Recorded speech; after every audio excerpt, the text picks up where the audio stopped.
ಸಾಕು ಬಿಡಿ.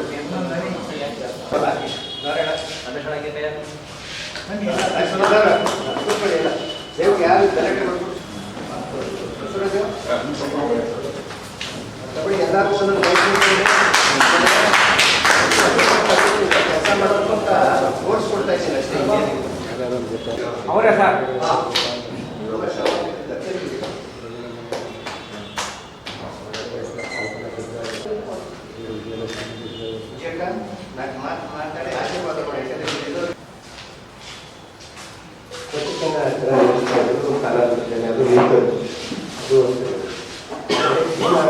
ಎಷ್ಟು ಪ್ರಾಮುಖ್ಯತೆ ಕೊಟ್ಟಿರ್ತೇವೆ ಪ್ರತಿಪತ್ತಿಗೆ. ಮೊದಲು ಡಾಕ್ಟರ್ ಶ್ಯಾಮಣ್ಣವರು, ಆಮೇಲೆ ಜಿ ನಾರಾಯಣ, ನನ್ನ ನಂತರ ಬೇರೆ ಬೇರೆ ಕಿರಿಯ ಪತ್ರಕರ್ತರೆಲ್ಲ ಅಕಾಡೆಮಿಗೆ ಅಧ್ಯಕ್ಷರಾಗಿ ಬಂದರು. ಆದರೆ ಜಿ ನಾರಾಯಣವ್ರ ಕಾದಂಥ ಆದಂಥ ಕಾರ್ಯಕ್ರಮಗಳು ಯಾರ ಕಾಲದಲ್ಲೂ ಆಗಿಲ್ಲ. ಕಾರಣ ಏನಂತಂದರೆ ಅವ್ರಿಗೆ ಹಣಕಾಸು ತೊಂದರೆ ಏನೋ. ಆದರೆ ನಾರಾಯಣವ್ರ ಹತ್ರ ಏನಾದರೂ ಮಾಡಿ ಪ್ರತಿಪತ್ತಿನ ದಿನಾಚರಣೆ ಮಾಡ್ಬೋದು. ಯಾರನ್ನ ಹಿಡಿದ್ರು, ನಾಗೇಂದ್ರ ಮತ್ತು ಯಾರನ್ನ ಹಿಡಿದ್ರು ಸರ್ಕಾರದಲ್ಲಿ ಲಕ್ಷ ದುಡ್ಡು ತಗೊಂಡು ಮಾಡಿದ್ರು. ಇದನ್ನು ಪ್ರತಿ ಜಿಲ್ಲೆಯಲ್ಲೂ ಮಾಡಬೇಕು ಅಂತೇಳಿ ಅವರೇ ನಮಗೆಲ್ಲ ಹೇಳಿ ಪ್ರತಿಪತ್ತಿನೆಲ್ಲ ಈ ಥರ ತಿಳ್ಕೋಬೇಕು ಇದನ್ನು. ಹಾಗಾಗಿ ನಾವು ಅಷ್ಟರಿಂದಲೂ ಮಂಗಳೂರು ಸಮಾಚಾರನ ಅದಕ್ಕೆ ನಾವು ಪತ್ರಿಕಾ ಪಿತಾಮ ಅಂತೇಳಿ ಅವರು ಕನ್ನಡ ಪತ್ರಿಕಾ ಪಿತಾಮ ಇನ್ನೂ ಏನೇನು ಬರೀಬೇಕಾಯ್ತು ನನಗೆ ಇಂಟ್ರೆಸ್ಟ್ ಸ್ವಲ್ಪ ಹೊರಗಡೆ ಹೋಗಿದೆ, ಅದನ್ನು ಮಾಡಿಸಿದ್ದಾರೆ. ಚೆನ್ನಾಗಿ ಪತ್ರಿಕೋದ್ಯಮ ನಿಮಗೆಲ್ಲ ಗೊತ್ತಿರೋಕ್ಕೆ ಒಂದು ಶ್ರೇಷ್ಠವಾದಂಥ ಉದ್ಯಮ. ಪತ್ರಿಕೆಯಲ್ಲಿ ಬರೆದಂಥ ಲೇಖನ, ನ್ಯಾಯ ತೀರ್ಪು ಮತ್ತು ಶಾಸನಸಭೆಯಲ್ಲಿ ಮಾಡ್ತಕ್ಕಂಥ ಶಾಸನಗಳು ಶಾಶ್ವತವಾಗಿ ಉಳಿತಕ್ಕಂಥ ಅಂಶಗಳು. ಅದರಲ್ಲೂ ಶ್ರೇಷ್ಠವಾದದ್ದು ಪತ್ರಿಕೋದ್ಯಮ. ಯಾಕೆ ಪತ್ರಿಕೋದ್ಯಮಕ್ಕೆ ತನ್ನದೇ ಆದ ಇತಿಹಾಸ ಇಲ್ಲ. ಕಾನ್ಸ್ಟಿಟ್ಯೂಷನಲ್ಲಿ ಪತ್ರಿಕೆಗೆ ವಿಶೇಷವಾದಂಥ ಸ್ಥಾನಮಾನ ಏನಿಲ್ಲ. ಕಾರಣ ಏನಂತಂದರೆ ನಾವು ಆರ್ಟಿಕಲ್ 19 A ಮತ್ತು B ನಲ್ಲಿ ಪತ್ರಿಕೋದ್ಯಮ ನಡೆಸ್ತಾರೆ. ವಾಕ್ ಸ್ವಾತಂತ್ರ್ಯ ಇದಕ್ಕೆ ಸಪ್ರೇಟು ಕಾನ್ಸ್ಟಿಟ್ಯೂಷನಲ್ಲಿ ಅವಕಾಶ ಇಲ್ಲ. ಹಾಗಾಗಿ ಕಾನ್ಸ್ಟಿಟ್ಯೂಷನ್ ಇಲ್ಲದೆ ಹೋಗಿ ಕನ್ನಡ ಪತ್ರಿಕೋದ್ಯಮ, ಬೇರೆ ಭಾಷೆಗಳ ಪತ್ರಿಕೋದ್ಯಮ ಬೆಳೀತಾ ಇದೆ. ಅಂಬೇಡ್ಕರ್ ಅವರು 4 ಪತ್ರಿಕೆ ಓಡಿಸ್ತಾ ಇದ್ದಾರೆ. ಗಾಂಧೀಜಿಯವರು 4 ಪತ್ರಿಕೆ ಓಡಿಸ್ತಾರೆ. ಬಾಲಗಂಗಾಧರ ತಿಲಕ್, ಡಾಕ್ಟರ್ ಮೌಲಾನಾ ಆಜಾದ್, ಅಲ್ ಪಿಲಾಲ್ ಅಲ್ ಫಲಾಲ್. ಏನಂತಂದರೆ 2 ಪತ್ರಿಕೆ ಮಾಡ್ತಾ ಇದ್ದಾರೆ. ದೇಶದ ಹಿರಿಯ ಸ್ವತಂತ್ರ ಹೋರಾಟಗಾರರು, ದೇಶದ ಹಿರಿಯ ಮುಖಂಡರುಗಳು ಈ ದೇಶದ ಪತ್ರಿಕೋದ್ಯಮವನ್ನು ಹಿಡ್ಕೊಂಡು ತಂದೆ ಆದಂಥ ಶಕ್ತಿನ ಬಳಸಿ ಉತ್ತಮವಾಗಿ ಬದುಕನ್ನು ಮಾಡ್ಕೊಂಡಿದ್ದಾರೆ. ಅನೇಕ ಕಷ್ಟಗಳನ್ನು ಅನುಭವಿಸ್ತಾರೆ. ಅದನ್ನು ಎಲ್ಲ ನೋಡೋಕೆ ಇಷ್ಟ ಇಲ್ಲ. ಇದಕ್ಕೆ ನಾನು ಮಾತನಾಡಲಿಕ್ಕೆ ತಿರುಮೂಲರಾವ್ ಅಂತೇಳಿ ನಿಮಗೆಲ್ಲ ಗೊತ್ತು. ಈ ಊರಿನಲ್ಲಿ ವಿದ್ಯಾಧಿಕಾರಿಯಾಗಿದ್ದರು ಶ್ರೀಮಂತ ತಿರುಮೂಲರಾವ್ ಅಂತೇಳಿ. ಇವರು ನಿಮಗೆ ಪರಿಚಯ ಇಲ್ಲ ಅಂತಂದರೆ ಶೇಷಚಂದ್ರಿಕಾ ಅಂತೇಳಿ ಅಂದರೆ ನಮ್ಮ ಮುಖ್ಯಮಂತ್ರಿ ಬಂಗಾರಪ್ಪನವರಿಗೆ ಪ್ರೆಸ್ ಸೆಕ್ರೆಟರಿ ಆಗೋದು ಅದೇ ಮೊದಲು ಪತ್ರಿಕಾ ಕಾರ್ಯದರ್ಶಿ ಇರಲಿಲ್ಲ. ಶೇಷಚಂದ್ರಿಕಾ ಅವ್ರನ್ನ ಬಂಗಾರಪ್ಪನವರು ಅವ್ರ ಜಿಲ್ಲೆಯವರು ಅಂತ ಏನೋ ಮಾಡಿಕೊಂಡು ಶೇಷಚಂದ್ರಿಕಾ ಅವರ ಅತ್ಯನ್ಮದ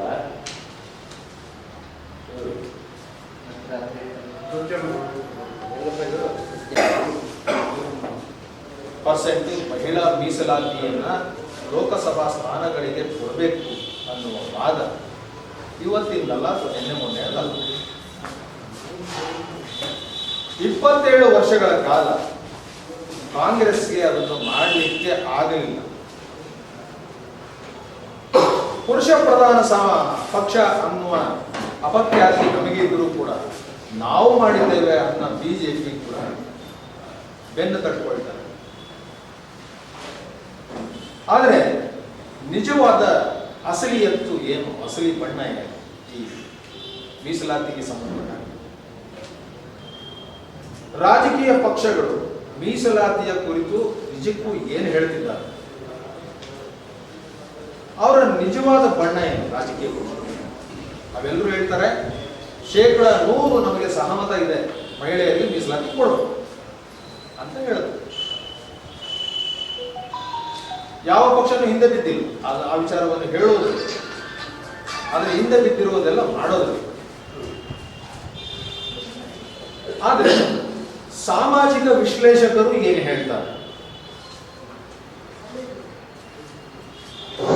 ಈ ಮೀಸಲಾತಿಯ ಕುರಿತು ಈ ರಾಜಕೀಯ ಪಕ್ಷಗಳ ನಿಜ ಬಣ್ಣ ಏನು ಅಂತ ಏನು ಹೇಳ್ತಿದ್ದಾರೆ ಅನ್ನೋದು ಬಹಳಷ್ಟು ಇಂಪಾರ್ಟೆಂಟ್.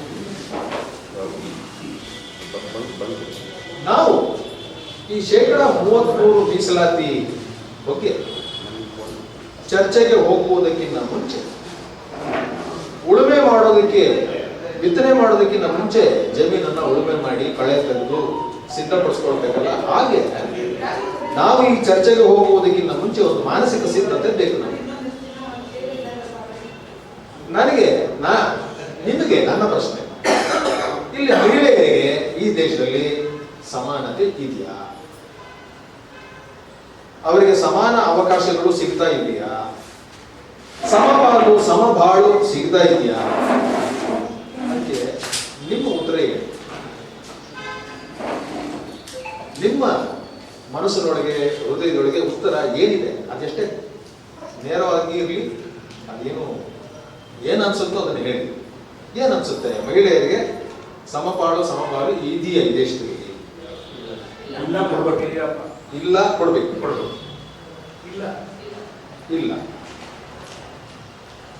ಬೇರೆ ಅಭಿಪ್ರಾಯಗಳು? ಮಹಿಳೆಯರ ಕಡೆಯಿಂದ ಇಲ್ಲ. ಹಣ ಇಲ್ಲ. ಸಮಪಾಲಿಲ್ಲ ಸರ್, ಅಧಿಕಾರ ಇದೆ. ಅಧಿಕಾರ ಇದೆ, ಹೌದು ಸರ್.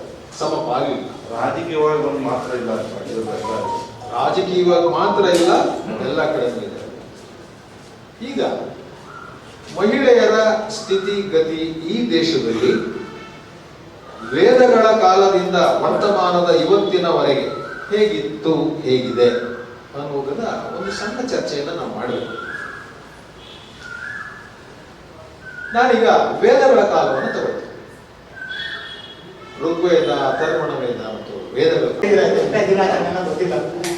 ನಾನೇನು ಅದನ್ನೇ ಹೇಳಬೇಕಾಗಿದೆ, ಹೊಸ ವಿಚಾರ ಹೇಳಬೇಕು.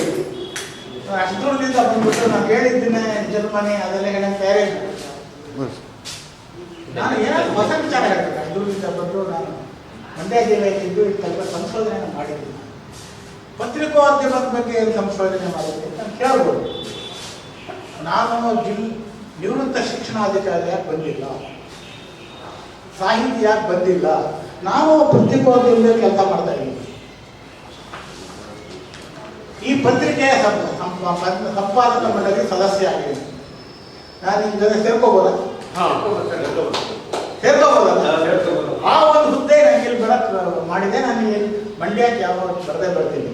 ನಾನು ಮಂಡ್ಯ ನನಗೆ ಒಂದು ನಡು ಹುಟ್ಟು ಕೊಡ್ತಕ್ಕಂಥ ಬರೆಯೋಕ್ಕೆ ಸಾಧ್ಯ ಇಲ್ಲ. ಮೊದಲನೇದಾಗಿ ಮಂಡ್ಯ ಜಿಲ್ಲೆಯ ಪತ್ರಕರ್ತರು, ಮುದ್ರಣಕಾರರು, ಸಾಹಿತಿಗಳು ಎಲ್ಲರೂ ಮಂಡ್ಯ ಜಿಲ್ಲೆಯ ಪತ್ರಿಕೆಯೊಂದು ಈ ವರ್ಷ 100 ವರ್ಷ ತುಂಬಿದ ಒಂದು ಶುಭಾಶಯವನ್ನು ಅರ್ಪಿಸ್ತಾರೆ. ಅದೇನು ಹೆಂಗೆ ಹೇಳ್ತಾ ಇದ್ರು ನೀವು? ದಾಖಲೆ ಕೊಡ್ರಿ. ಮಂಡ್ಯ ಜಿಲ್ಲೆಯ ಒಂದು ಪತ್ರಿಕೆ 2025 100 ವರ್ಷ ತುಂಬಿದೆ. ಅದಕ್ಕೆ ದಾಖಲೆ ಯಾರು ಹೇಳ್ತೀರಾ? ಮಂಡ್ಯ ಜಿಲ್ಲೆಯ ಹುಟ್ಟಿದ ಮಾಸಪತ್ರಿಕೆಯೊಂದು 100 ವರ್ಷ ತುಂಬಿದೆ. ಇವತ್ತು ಈ ವಯಸ್ಸು, ಈ 2025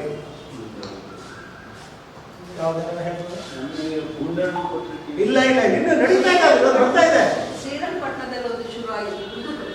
ಅಲ್ಲ, ಸೂರ್ಯಪಟ್ಟ 50% ಮಾರ್ಕ್ಸ್. ಸೀತಾರಾಮನ್ ಅವರು ಯಾವುದು